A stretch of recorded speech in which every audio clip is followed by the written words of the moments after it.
So good morning everyone, welcome to my channel gentle Shubho. স্কুলের annual exam হয়ে যাওয়ার পর কোথাও না কোথাও ঘুরতে যাব, এই ইচ্ছাটা সকলেরই। আমি যেহেতু কলেজে পড়ছি আর ভাই 9 থেকে 10-এ উঠলো, যেহেতু অ্যানুয়াল এক্সাম শেষ, তাই ঘুরতে যাওয়ার একটা প্ল্যান করেই ফেললাম। সো আজকে যাব ক্ষীরগ্রাম মা যোগাধ্যা দর্শন করতে এবং শ্রীখণ্ডের বড়ডাঙ্গা মেলা ঘুরতে। তাহলে চলো তোমাদের সাথে কিছু কিছু মুহূর্ত শেয়ার করি। নেক্সট পার্টের লিঙ্ক কমেন্ট বক্সে দেওয়া থাকবে, দেখতে যেন ভুলো না।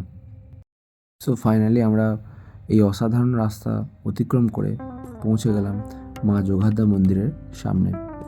মন্দির চত্বরের শান্ত পরিবেশ সত্যিই আপনাকে মুগ্ধ করবে। এখানে মায়ের দুটো মন্দির এবং দুটি প্রতিমা দেখা যায়। এই মন্দিরে রাখা থাকে পুরনো প্রতিমা। সবথেকে সুন্দর ব্যাপারটা হলো এখানে দুটো মন্দিরই জলের মধ্যে অবস্থান করে।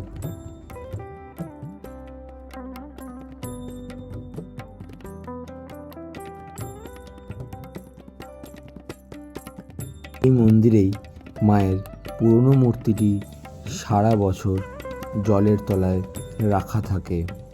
প্রত্যেক বৈশাখ মাসের সংক্রান্তিতে এখান থেকে মায়ের মূর্তিকে বের করে এনে পুজো করা হয় এবং স্মৃতি হিসেবে মন্দিরের স্থাপনকাল, মূর্তির নির্মাণকাল এবং নির্মাণকারীর নাম এখানে লেখা আছে। মায়ের দর্শন লাভ করার পর আমরা মায়ের দৈনন্দিন পূজার অপেক্ষায় ছিলাম। পুরোহিত মশাই এবার পুজোয় বসলেন।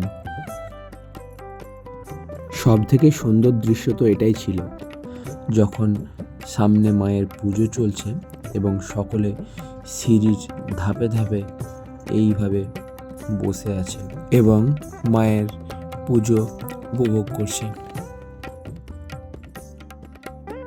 এই মন্দিরের অন্যতম আকর্ষণ হলো এই মাছগুলি, যেগুলিকে পুকুর থেকে কখনোই ধরা হয় না, তাই আকৃতিতেও ভীষণ বড় বড় হয় এবং পর্যটকরা এসে তাদেরকে খাবার দিলে তারা এসে খাওয়ার জন্য ভিড় বাড়ায়। মা যোগাধ্যা মন্দিরে পুজো দিয়ে প্রসাদ গ্রহণ করার পর আমরা এলাম শ্রী যোগাধ্যা শক্তিপীঠ। এই জায়গাটা খুবই সুন্দর। আমরা সকলে মিলে এই মন্দিরের ভিতরে প্রবেশ করে পুজো দিলাম। বাইরের তুলনায় ভিতরটা যে সত্যিই এতটা সুন্দর, না দেখলে বিশ্বাস করা যাবে না।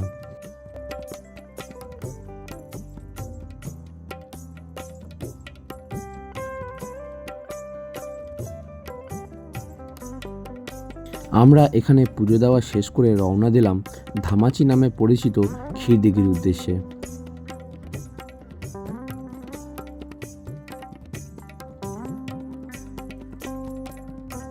এটাই সেই ক্ষীরদিঘি যেখানে এক শাখা বিক্রেতা সাক্ষাৎ মা যোগাধ্যার দর্শন লাভ করেছিলেন। এখানেই আমরা ক্ষীরগ্রাম পর্ব শেষ করলাম এবং রওনা দিলাম শ্রীখণ্ডের উদ্দেশ্যে। নেক্সট পার্টের লিঙ্ক কমেন্ট বক্সে দেওয়া থাকবে, দেখতে যেন ভুলবেন না।